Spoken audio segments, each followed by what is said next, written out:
Hello दोस्तों, राधे राधे सभी को। स्वागत है आपके चैनल सिविल डेटा में। तो आज हम दोस्तों पढ़ेंगे स्ट्रेस स्ट्रेन कर्व के बारे में। उस कर्व को देखेंगे, उस डायग्राम को देखेंगे जो हमने स्ट्रेंथ ऑफ मटेरियल यानी शोम में पढ़ा होगा। Stress strain curve for mild steel. अब माइल्ड स्टील क्या होता है? माइल्ड स्टील होता है जिसके ऊपर रिफ्स नहीं होते हैं, जो Fe250 को हम माइल्ड स्टील बोल सकते हैं। ठीक है दोस्तों, तो चलिए शुरू करते हैं। Stress strain curve. तो कर्व जो डायग्राम है वो कुछ इस तरीके से होता है। स्ट्रेन होता है एक्स एक्सिस पर और स्ट्रेस होता है वाई एक्सिस पर। अब इसको हमने ड्रॉ कर लिया है, आप भी इसको वीडियो को पॉज करके ड्रॉ कर लीजिए, फिर इसको हम पढ़ते हैं। ओ से ए जो लीनियर है, यानी जहाँ ओ से ए जो है ए पॉइंट तक वो प्रोपोर्शनली लीनियर है। ओ से ए से बी तक है इलास्टिक लिमिट, बी से सी है यील्ड पॉइंट। यील्ड पॉइंट में दो पॉइंट होते हैं, एक अपर यील्ड पॉइंट, एक लोअर यील्ड पॉइंट। ठीक है। अब सी से डी तक है प्लास्टिक जोन जो आता है। डी से E tensile strength, maximum tensile strength. और ई से एफ ई से एफ मतलब फ्रैक्चर पॉइंट। ठीक है दोस्तों, अब इसके हम बारे में पढ़ेंगे डिटेल में। उससे पहले अब ये डायग्राम जो है वो स्ट्रेस स्ट्रेन कर्व है, स्ट्रेस स्ट्रेन डायग्राम है। तो स्ट्रेस स्ट्रेन डायग्राम से पहले हम स्ट्रेस और स्ट्रेन को जान लेते हैं कि स्ट्रेस और स्ट्रेन क्या होता है।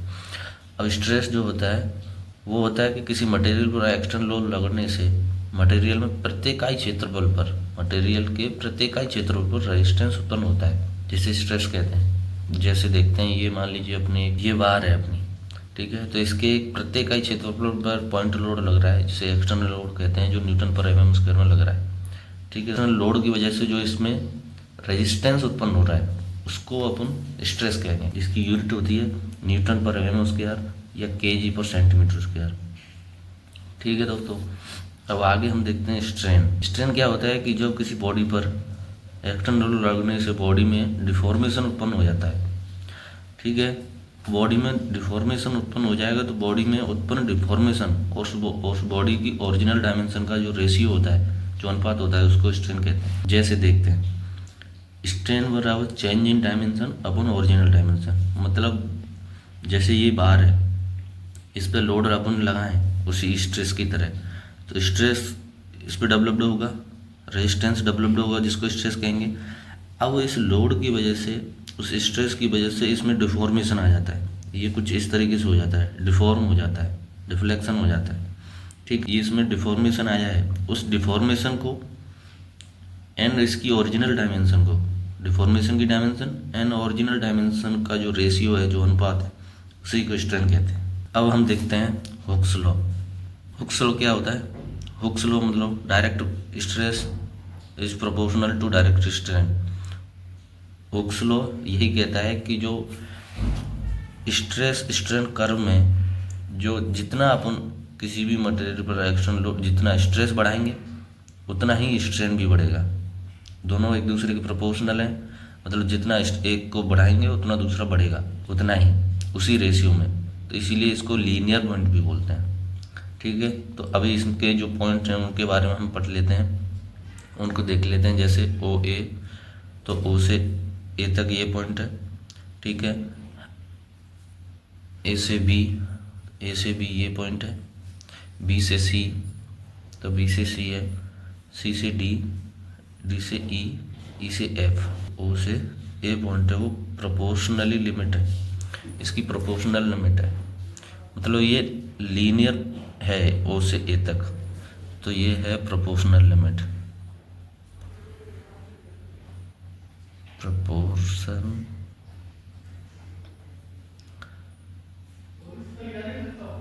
लिमिट, जिसको हम लिमिट ऑफ प्रोपोर्शनलिटी भी बोल सकते हैं, इसको लिमिट ऑफ प्रोपोर्शनलिटी भी बोल सकते हैं। अब ओ से ए जो है, इसको डायग्राम को देखेंगे, ओ से ए जो है उसमें जितना स्ट्रेस लगाएंगे उतना ही स्ट्रेस बढ़ रहा है, मतलब ये लीनियर है। तो ए जो पॉइंट है ओ से ए वो प्रोपोर्शनल पॉइंट लिमिट है, यहाँ से यहाँ तक। मतलब किसी भी हम मटेरियल पर जब स्ट्रेस जितना लगाएंगे उतना ही स्ट्रेन आएगा, तो ये लीनियर है यहाँ से यहाँ तक, ओ से ए तक प्रोपोर्शनल लिमिट। ठीक है दोस्तों, तो ये प्रोपोर्शनल लिमिट हो गया। अब इसी जो प्रोपोर्शनल लिमिट जो है, जो लीनियर है, यहीं तक वेरी करता है, यहीं तक हुक्स लॉ की मान्यता रहती है। हुक्स लॉ क्या कहता है? Direct stress is proportional to direct strain. मतलब जहाँ तक स्ट्रेस और स्ट्रेन एक दूसरे के प्रोपोर्शनल हैं, वहीं तक हुक्स लॉ लागू करेगा।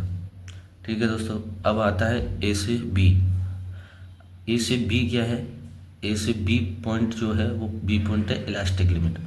इलास्टिक लिमिट होता प्रोपोर्शनल लिमिट जैसा ही है, बट वो लीनियर नहीं होता। मतलब उसमें जितना स्ट्रेस बढ़ाएंगे उतना ही स्ट्रेन नहीं आएगा। जैसे यहाँ पर देख सकते हैं, इसमें थोड़ा सा कर्व है, ये बिल्कुल सीधा नहीं है, इसमें कर्व है थोड़ा सा, क्योंकि ये लीनियर नहीं है, क्योंकि ये एक दूसरे के प्रोपोर्शनल नहीं है। ठीक है, तो इसको बोलते हैं इलास्टिक लिमिट।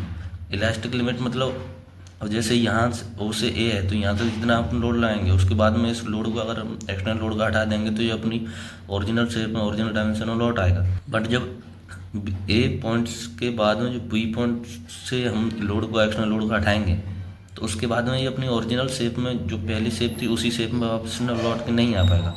ठीक है ना दोस्तों, कुछ तो इसमें डिफरेंस रहेगा, तो उसे कहते हैं इलास्टिक लिमिट। क्योंकि यहाँ के बाद में फिर वो अपनी ओरिजिनल शेप में वापस नहीं आएगा, यहाँ के बाद। ठीक है, अब देखते हैं बी से सी पॉइंट। तो इसको बी, ए से बी को बोलेंगे अपन इलास्टिक लिमिट। इलास्टिक लिमिट, ठीक है। बी से सी जो पॉइंट है वो है यील्ड पॉइंट। अब यील्ड पॉइंट क्या होता है?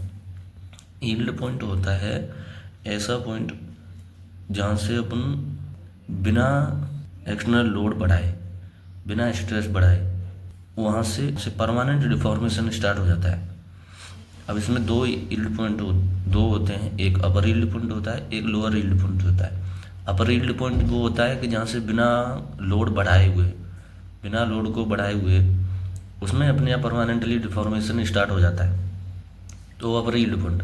लोअर यील्ड पॉइंट वो होता है कि जिसमें बिना लोड बढ़ाए हुए उसमें डिफॉर्मेशन, परमानेंट डिफॉर्मेशन स्टार्ट नहीं होता है, वो होता है लोअर यील्ड पॉइंट। अब यील्ड पॉइंट का मतलब यही होता है कि यहाँ इस पॉइंट के बाद में अगर मटेरियल में लोड ना भी बढ़ाएं तब भी उसमें डिफॉर्मेशन स्टार्ट हो जाता है, परमानेंट डिफॉर्मेशन, मतलब वो प्लास्टिक जोन में आ जाता है। ठीक है ना दोस्तों, तो यहाँ ये इसको बोलते हैं यील्ड पॉइंट, बी से सी। अब सी से डी जो है प्लास्टिक जोन के बाद, यहाँ से यहाँ तक, सी से डी जो है प्लास्टिक जोन, प्लास्टिक जोन, मतलब इस जोन में, सी से डी वाले जोन में, इसमें परमानेंट डिफॉर्मेशन आता जाएगा। अगर हम स्ट्रेस ना भी बढ़ाएं, लोड, एक्सटर्नल लोड ना भी लगाएं, फिर भी इसमें डिफॉर्मेशन, इसमें परमानेंट डिफॉर्मेशन आता जाएगा, क्योंकि ये प्लास्टिक जोन हो। ठीक है, यील्डिंग वाला। अब होता है डी से ई। डी से ई अगर हम देखेंगे तो ये जो कर्व यहाँ से ऊपर जा रहा है, ये होता है अल्टीमेट टेंसाइल स्ट्रेंथ। मतलब अल्टीमेट टेंसाइल स्ट्रेंथ या अल्टीमेट स्ट्रेंथ, मतलब इस किसी भी मटेरियल पर जब हम लोड लगाएंगे टेंसाइल स्ट्रेंथ के लिए, किसी भी मटेरियल पे जब लोड लगाएंगे तो उसकी जो रजिस्ट करने तक की जो मैक्सिमम स्ट्रेंथ होगी, मैक्सिमम क्षमता होगी, क्योंकि उसके बाद में वो मैक्सिमम उसको रजिस्ट नहीं कर पाएगा, उस लोड को सहन नहीं कर पाएगा, उसको बोलते हैं अल्टीमेट टेंसाइल स्ट्रेंथ या अल्टीमेट टेंसाइल स्ट्रेस। मैक्सिमम यहाँ से आगे वो जो है वो टूट जाएगा मटेरियल, वो उसको रजिस्ट नहीं कर पाएगा, तो इसको बोलते हैं अल्टीमेट, मतलब मैक्सिमम रजिस्ट करने की क्षमता उसकी, टेंसाइल स्ट्रेंथ। अब इसके बाद लास्ट पॉइंट बचा है अपना ई से एफ। तो ई से एफ हम अगर देखेंगे तो ई से एफ जो है वो है फ्रैक्चर पॉइंट।